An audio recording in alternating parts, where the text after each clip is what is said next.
Coming up on iOS today, Rosemary Orchard and I, Mikah Sargent, talk about making magic with messages. Yes, it is the features and the settings that are available to you as part of the Messages app. Stay tuned.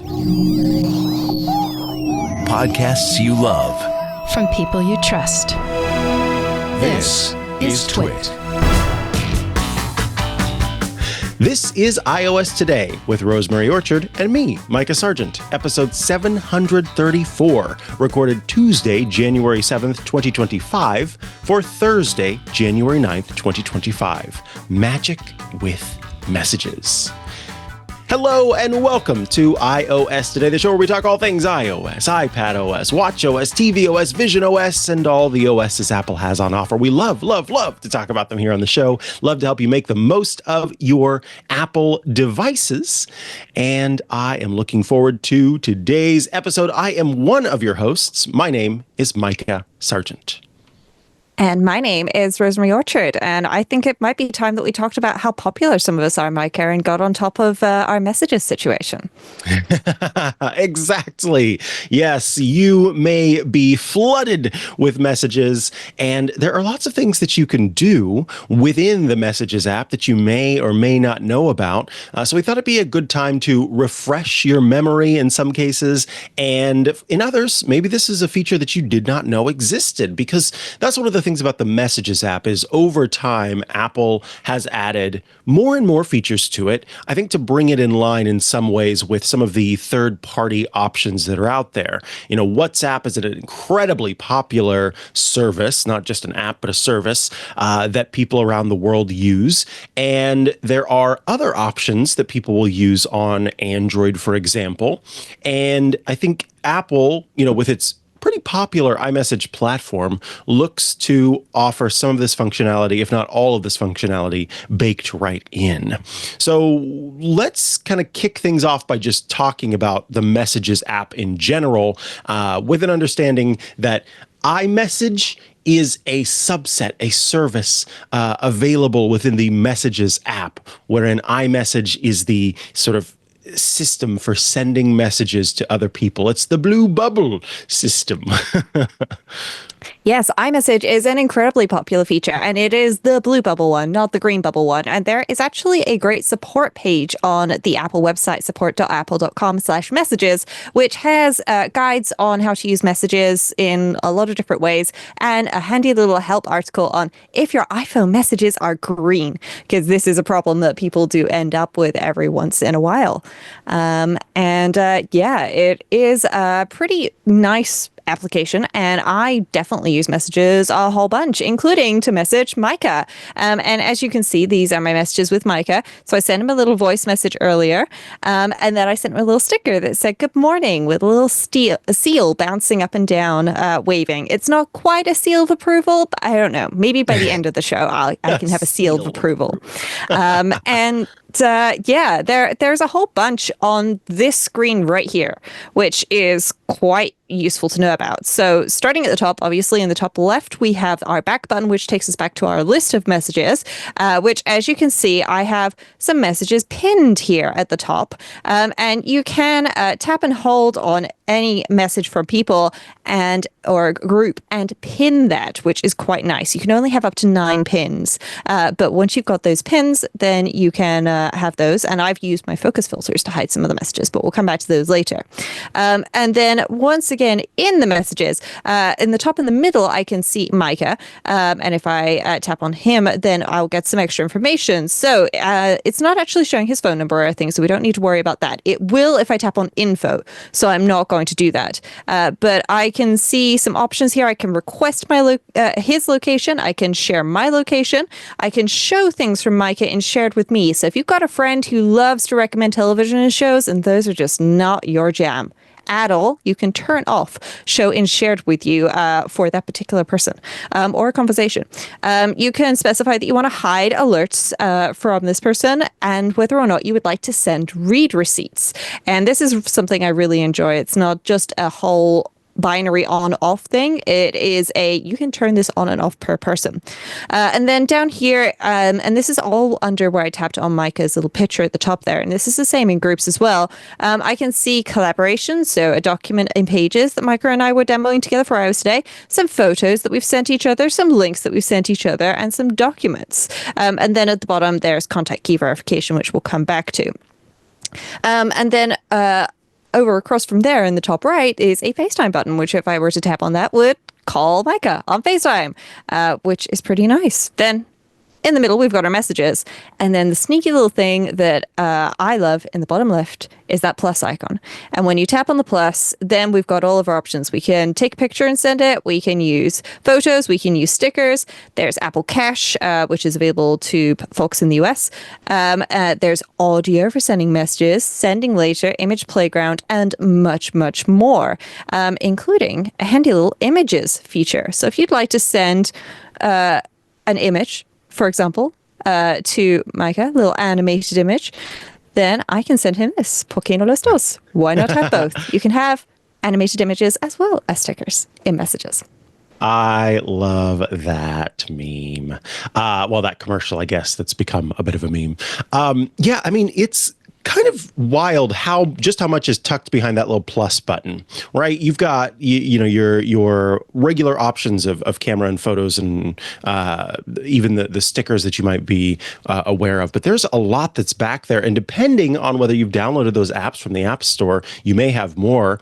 I was in the process of trying to find a seal of approval, and so I didn't catch if you told folks about the little shortcut that you can do, which is that if you tap and hold on the plus button in your so let's say you are here. I'm going to try to pull this up for a second just so you can see.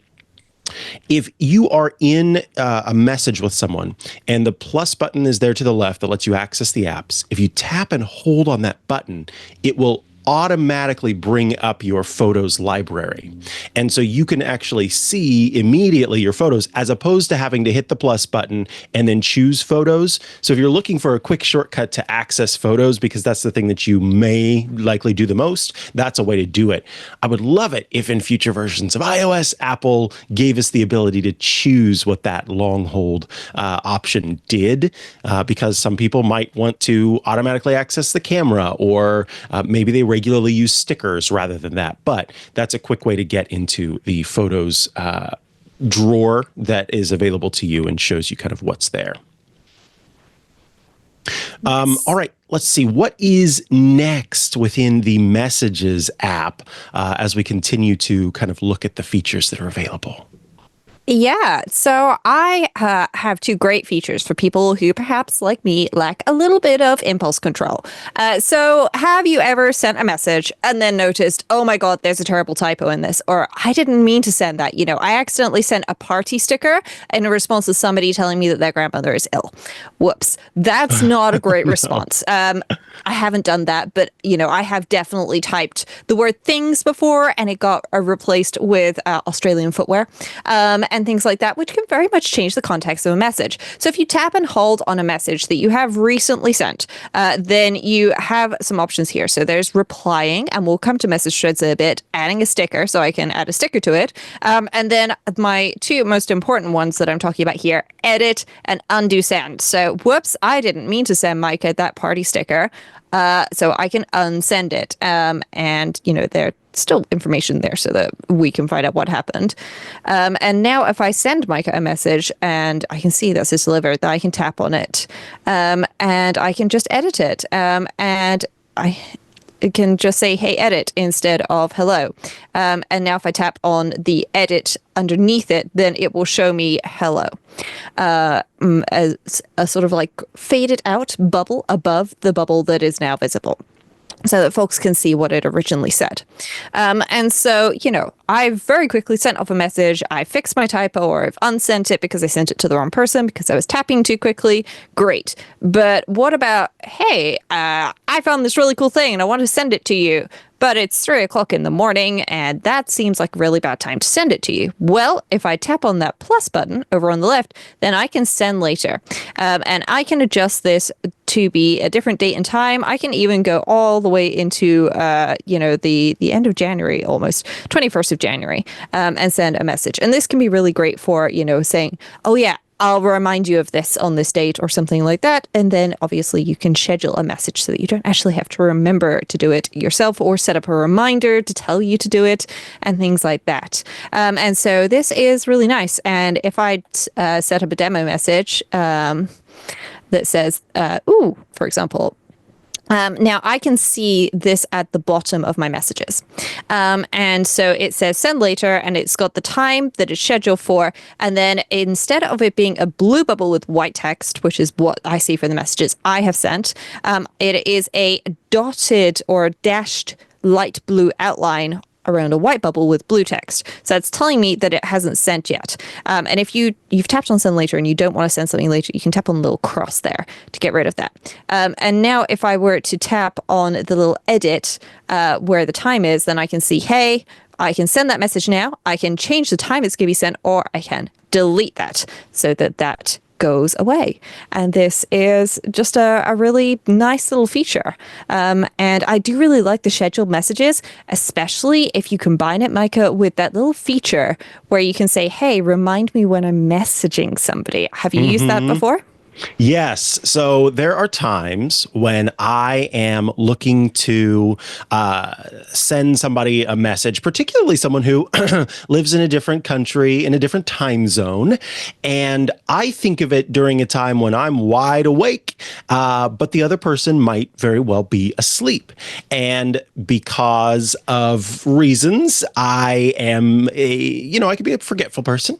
And so I want to make sure that when the time comes, I remember to talk to that person about whatever it was. So I will use reminders, which gives you the ability to say, and you can also do this via Siri, but it gives you the ability to, the next time you're messaging with somebody, to actually prompt you to send whatever message it was. So for example, if I knew that I was doing a show with Rosemary, and I had thought of an idea, then Rosemary usually messages me over the weekend before our show and has some ideas. And so I have forgotten that earlier on I came up with this great idea, right? Well, when Rosemary messages me and I pop in to message her back, bloop, suddenly up pops the reminder telling me, Mikah, remember you had this idea, so that I can know right in that moment to share it with Rosemary. So those little prompts that can come up, yes, it's not just for location reminders or anything like that. You can use it with messages, which is fantastic. Yes, it is. And I really like the fact that, a reminder can, do so many things. You can be reminded when you get into and out of a car at particular locations, which can be great for, hey, like when I get home, remind me to do this thing, but also just like, hey, next time I'm talking to this person, like, maybe there is something that you keep meaning to talk about. Like if I'm planning on visiting Portland, and I would like to see Mikah at the same time, I can absolutely shoot Mikah a message out the blue and say, hey, I'm coming to Portland. Would you like to meet up and have dinner? And that's okay. But there are some topics that are a little bit bigger than that. And you want to be already having a conversation with somebody before you then bring it up, right? Especially if you're going to be asking them for a favor. So it can be really nice for that. I personally find this feature to be incredibly handy for all sorts of things. It just, it's one of those things where it's like, yes, when I'm messaging this person, remind me that, oh yeah, I was going to talk to them about what the weather's going to be like when we go on that trip. And if we're planning on going, I don't know, scuba diving. I don't think I should go scuba diving. I'm a little bit too clumsy. I feel like that could be a really bad idea. But if I were to go scuba diving, I could share my location with you for, a period of time, an hour, until the end of the day, or, indefinitely. And sharing your location and or using the check-in feature are two really nice safety features in messages. And I personally have some friends who I just permanently share my location with. I think we have a sort of accidental competition going on to see who has like the most people in Find My. I am currently winning, but that's neither here nor there. However, it is quite nice because if you are in messages and you've got the location sharing on, then at the top where I can see it says Mikah and there's a little picture of Mikah there, underneath that, it would show the current biggest location that Mikah is near. So for example, if Mikah were out in the middle of nowhere, but kind of vaguely near Portland, then it would probably say Portland there. And yeah, I just find that that's quite a nice way to know, oh yeah, okay, this is where some of my friends are, especially those people who travel a lot. It can be interesting just to see, oh yeah, okay, this person is here at the moment. They did end up traveling there, and so on and so forth. So yeah, but to use the check-in feature, if you tap on the plus button, then you can scroll down a little bit and then you can do a check-in, and it will check in. And this is an address that I set up a little while ago. That's a nice little fake address. But I can say, hey, am I planning on getting there by driving, public transport, walking? I don't think public transport takes 30 minutes to get there. It's more like an hour. You have to go and change buses twice. And then I can change my check-in data in messages settings. And I can also add a little buffer, which is quite nice. So say, for example, if I am walking home from my ballet class, and it usually takes me 10 minutes to walk home, but it's quite possible that I'll set this up and then get caught chatting to somebody in my ballet class, or, having a chat with a friend on the way home, and it'll take me an extra 5-10 minutes to get home. So I can add an extra 15-minute buffer onto that check-in as well. And that is just really nice. It's 15-30 minutes or an hour to add that check-in. So yeah, you can also, instead of doing destination check-ins, you can also just do a timer check-in. So say check in 6 hours, or you can tie it into your workout. So when you finish your workout, then it will notify that person. And I think the check-in feature is very nice. And I wish more people would remember that it exists and use it. I used it a couple of times recently with my parents. My mom every time was like, oh yeah, this is really nice. And we have officially, I'm pleased to report, show my grandmother how to use it, and she has used it for going to a couple of checkup appointments recently. So that we know when she's got home, which is really nice, because that's also a nice way of knowing when somebody's got home. So if you're going to want to call them when they're home, or they've been home for a little bit, then it can be a nice way of knowing, okay, so this person's home, it's automatically checked in, I'll give them 10 minutes and I'll call them and see how they are and if everything's okay and if there's anything I can do to help. So yeah, check-in is a great feature. And I like it too, as you pointed out, the difference between Find My and Check-in being that you don't have to, because I've always been pretty against the idea personally of sharing my exact location with a lot of people. And so I am very much not winning in that competition of having a lot of people in my Find My section. However, the check-in feature gives the ability to just kind of notify that, and only in the case of the emergency of you not making it home, then it can share that extra bit of information. And I think that is more likely to get people to who may be pretty private about their exact location, give the ability to offer that as well. And something that I had not considered is that there is a battery impact when you are sharing your location using Find My, particularly if you are sharing it in multiple instances and via maps and everywhere else. That is going to result in the system kind of sending your location more regularly. And so something like check-in can be helpful in this instance, where it's just regularly doing that and not needing to provide that extra information except in the case of the emergency. So yeah, I'm with you on kind of wanting more people to remember about check-in, because I think it's a feature that a lot of people will like, and it's always a good reminder that it's there. Now, we talked a little bit earlier. You showed that you had sent me an audio message, and audio messages have been in the app for a while, but transcriptions for audio messages is a newer feature.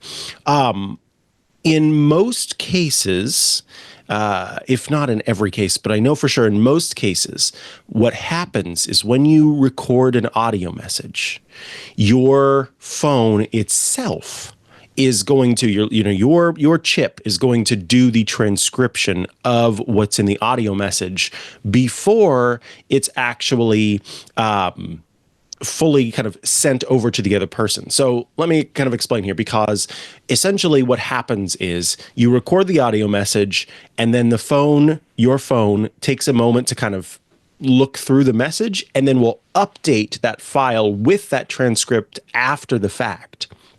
And that's because it takes a little bit longer than just the simple process of recording it. It's not doing a live transcription, and so it takes a second to transcribe the full message. But then that information is provided to the other person or the other parties on the other side of the phone. And this is great because I will say that I've kind of changed my behavior over time. I used to send audio messages a lot. I really kind of liked the idea of being able to get out my thoughts quickly in the way that I'm used to communicating, as I do on this show. But the problem is, for me, I wasn't super keen on receiving audio messages. Mm-hmm. And so I had to kind of remember my empathy, and that resulted in me not sending as many audio messages because, do unto others. Well, I have some friends and family who still do send audio messages pretty regularly. And so this transcription feature has been a wonderful addition to iOS for me, because it means I can just read what the transcription is. And in most cases, I can figure out what the person's trying to say. Sometimes it's like, oh, you have to listen to get the nuance and understanding of what's being said. But in the case of the message that I got from you this morning, everything is right there that you said in the message, and I can easily just read through that. So if you're in a place where you just can't play back audio, or where you just don't want to play back audio, having that transcription is really nice. And for everyone who's listening and watching, this isn't something that you need to, add or anything like that. It's not as if you say, hey, now that I've sent this message, I also want you to add a transcript or something like that. So I love that it's kind of just built in. Yeah. Yes, yeah. And the alternative, of course, to sending an audio message is by tapping the microphone in the bottom right of your message, and then it will just transcribe whatever you're saying straight into text for you, which is quite nice. And it's a good option. So, yeah. So having, thought about being nice to other people, are voice messages great? Are they terrible? It very much depends on a whole bunch of things. I am very on the fence about them. Sometimes they're fabulous. Sometimes they drive me crazy. So the transcriptions for me are definitely a massive plus. But while you're helping other people out, sometimes you want to share a screen.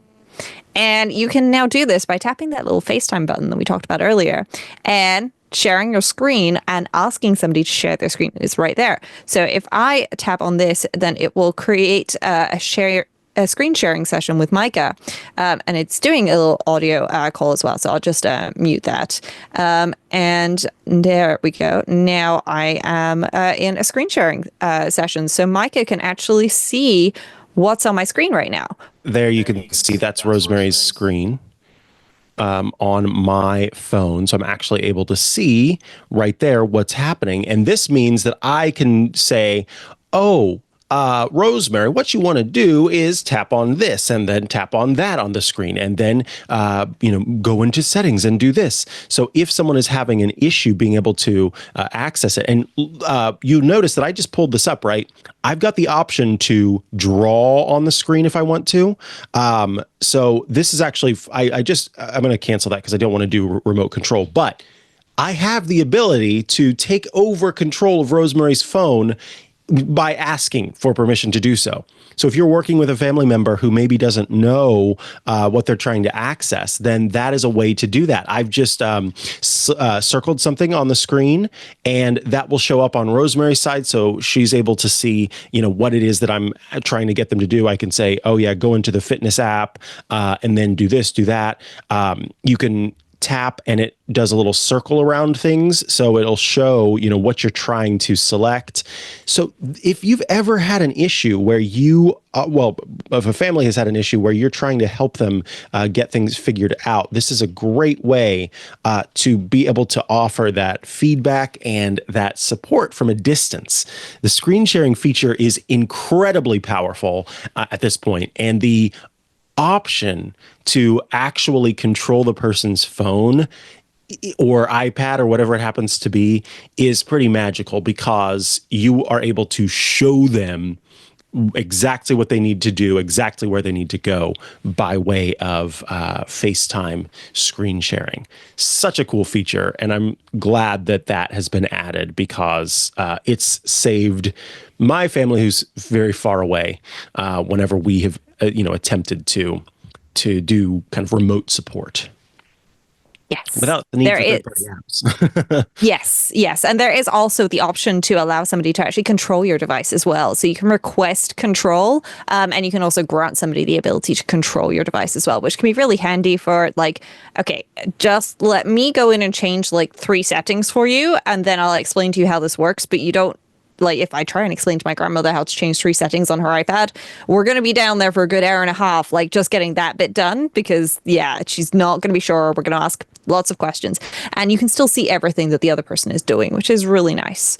This is a sort of like adjacent to SharePlay feature where you can watch content with somebody else and enjoy that content. So say, for example, if you were watching something on Disney Plus or Apple TV, then those SharePlay options tie in to make sure that we get the option to share our fun. So if you are streaming the Wicked movie, which came out, just over a week ago. Yeah, just over a week ago on Disney Plus, and you want to share it with your friends and have a conversation for the 18th time that you watch it, because now you can do that. Now you're in your own home instead of in the cinema.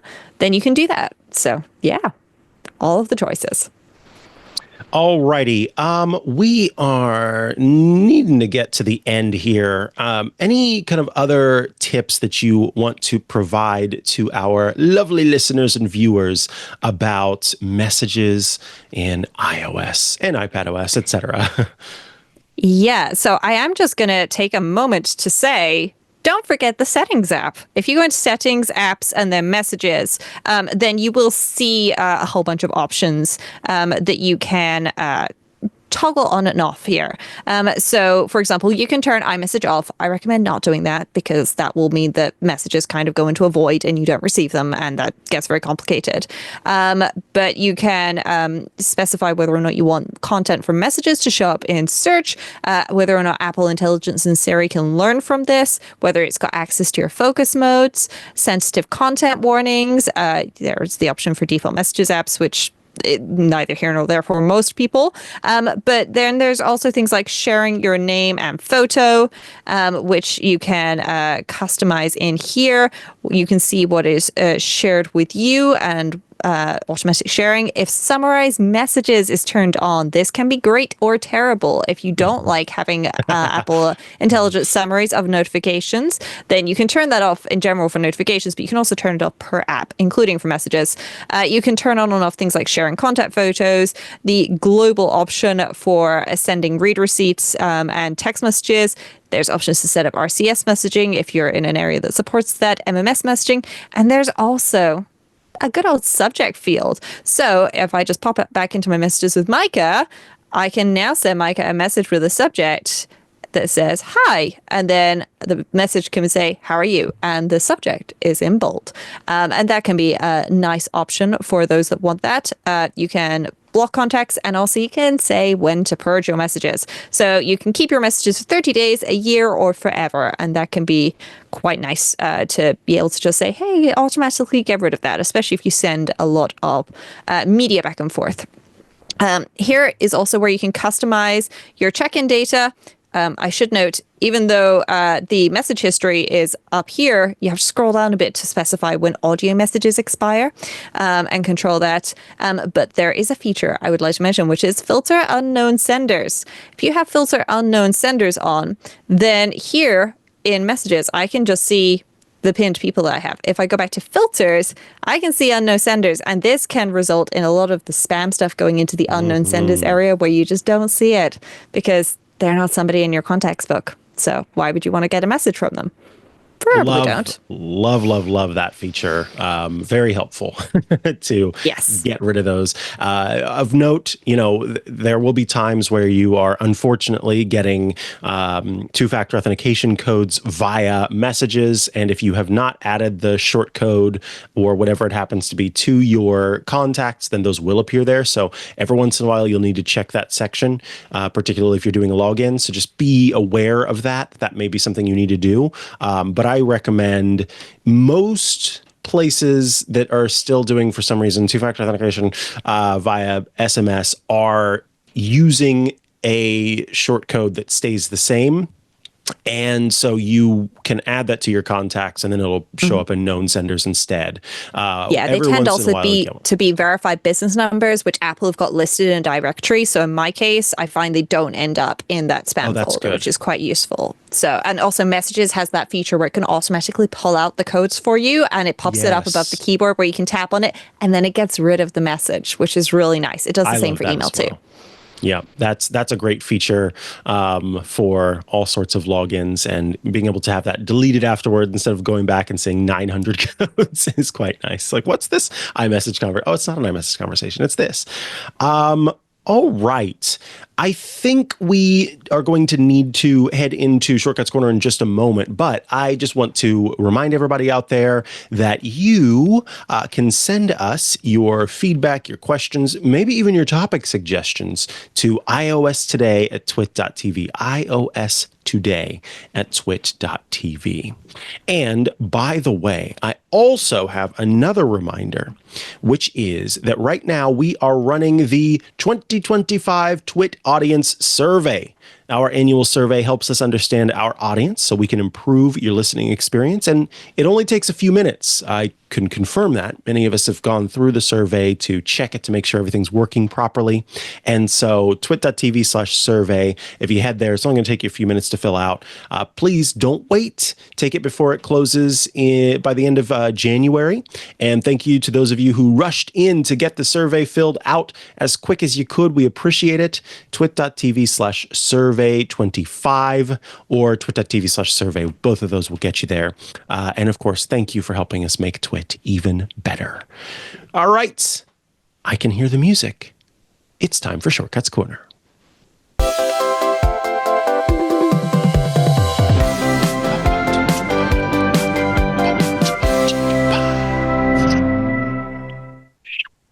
Hello and welcome to Shortcuts Corner, the part of the show where you write in with your shortcuts, requests, and Rosemary Orchard, our shortcuts expert, provides a response. This week's Shortcuts Corner request comes in from Andrew, who writes, "Hi, Mikah and Rosemary. I work in a warehouse with strict breaks for each shift. I have 3 alarms set on my iPhone with the word break at the end of the label at specific times, giving me enough time to walk to the break room. I'm trying to create automation shortcuts to turn these alarms on when I arrive to work and off when I arrive home or leave work if possible, so I'm not inundated with alarms when I leave early or take days off. I tried my best, but I couldn't even get a find alarms with label break and turn alarm on action to work. Can you help? I love listening to your show and others as a Club Twit member, and thanks for all you do. Regards, Andrew." Andrew, thank you for being a Club Twit member. We really appreciate it. twit.tv/clubtwit. Rosemary, any answer for Andrew here on automating the alarms? Yeah, I've got some information. So just to set the scene, I have set some alarms. I do not want my 3:45 a.m. alarm to go off tomorrow morning. So this shortcut better work, because otherwise I'm going to pay the price. As you can see, my regular alarm is set for 8 a.m. So I have one called Another Break at 3:45 a.m., one just called Break at 6:45 a.m., one called Break at 7:45 a.m., and one called Break 2 at 8:55. So we've got Break at the end, we've got just Break, and Break at the beginning. And this also means we have a mixture of upper and lowercase letters. So we're going to need to make sure that this works with all of them. So in the Shortcuts app, I've started just by creating a shortcut. I'm not creating an automation, I'm creating a shortcut, and then we will add some little magic to this to make it work via automations. So to start with, we need the find alarms action from the clock. And we'll start by adding a filter. And it has come up with label, but I suspect I have found your stumbling point, Andrew. We got label is rather than label, and if we tap on the is, contains. So if I tap on is, I can change it to contains, and then I can pop in break. And now if I run this, I can see, hey, there's another break scheduled for 3:45, and that's enabled. And then if I just open this up, then I can see that there's 6:45, 7:45, and 8:55, and all of these contain the word break. So I think we need the contains there.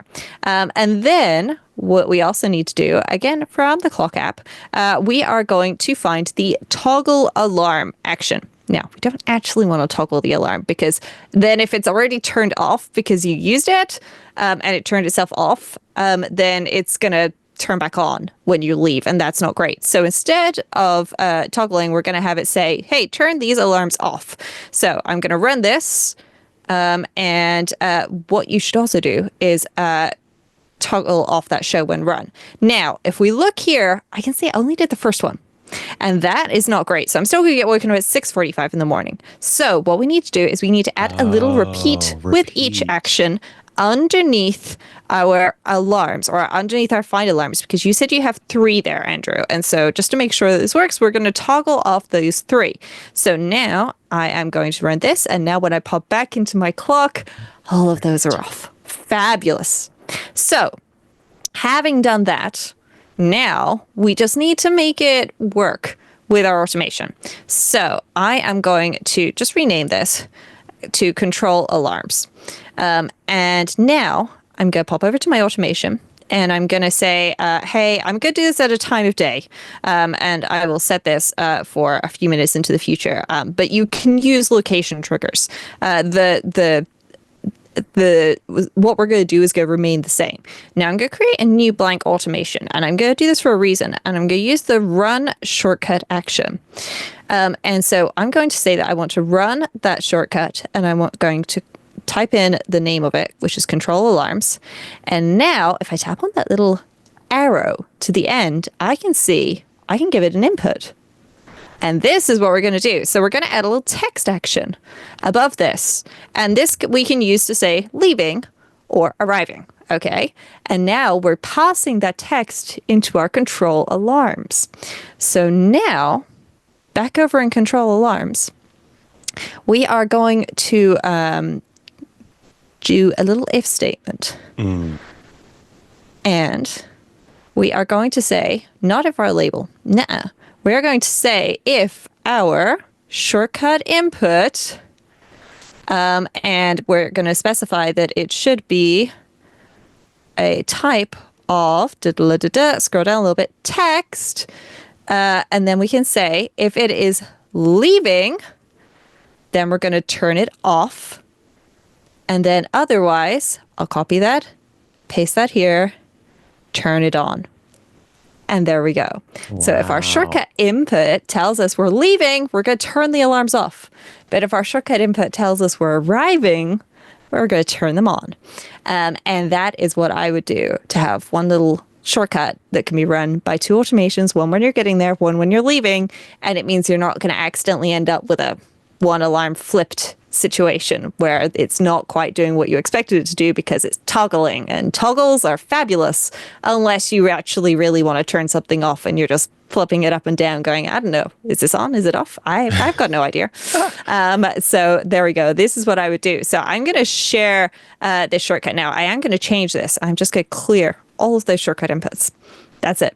Very simple, because we don't want this showing up in the share sheet. But now I can share that shortcut, and then folks will be able to download that from the link in the show notes so that they can get this. So you're going to have to create the automation yourself, and I'm sorry, you're going to need to put together 2 shortcuts actions for it, a text and a run shortcut. But I have faith in you. If you're watching iOS today, I believe you are more than capable of doing this. You could do this, Andrew, because Rosemary has taken care of the parts that involve a lot of logic all coming together to make that happen. And as usual, I'm always impressed and amazed at how you have figured out the stumbling blocks there and put it together. Beautiful work, as always. And that is the kind of response you can get when you send in your your shortcuts requests to Rosemary, again, at iOS Today at twit.tv. With that, we have reached the end of this episode of iOS Today, which means it is time to say goodbye. Email us, iOStoday@twit.tv. And for those of you out there who are curious about the club, I want to remind you to join the club, twit.tv/clubtwit. Now, and for a limited time, we are offering a free 2-week trial of Club Twit at twit.tv/clubtwit. After your 2 weeks, you'll be able to join the club at $7 a month. That's it. And when you do, you get some pretty awesome things. You get access to the ad-free versions of all of our shows. You gain access to the Twit Plus bonus feed that has extra content you won't find in other places. Access to the members-only Discord server, a fun place to go to chat with your fellow Club Twit members and also those of us here at Twit, and access to the video versions of our Club Twit shows, like this show, iOS Today. So join the club, twit.tv/clubtwit. For those of you who are already members, did you remember that you can get free months of Club Twit? You simply need to refer your friends. twit.tv/clubtwit/referral is how you can earn free months of Club Twit. Thank you to those of you who are Club Twit members who are watching live, because otherwise you won't hear this. And yeah, that is where you want to go.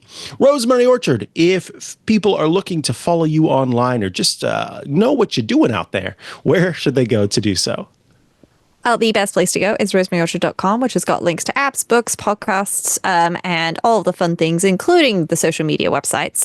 Or you can find me hanging out in the Club Twit Discord, where folks chat live during the show. And also they send in questions after every episode, or there's just a general iOS Today chat channel, which is a really nice place to hang out if you've got questions about iOS things.